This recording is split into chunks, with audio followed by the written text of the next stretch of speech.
म्हणजे आरे वारे वगैरे काय बेल्ट, मी आता रत्नागिरीला शूट केले, काय बेल्ट आहे, गणपतीपुळे वगैरे काय सगळंच कोकण आहे.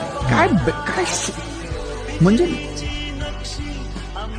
मी कोकणात, मला रडू कोसळलं आनंदाने की काय आहे हे, किती सुंदर आहे सगळं. म्हणजे जन्म झाला माझा कोकण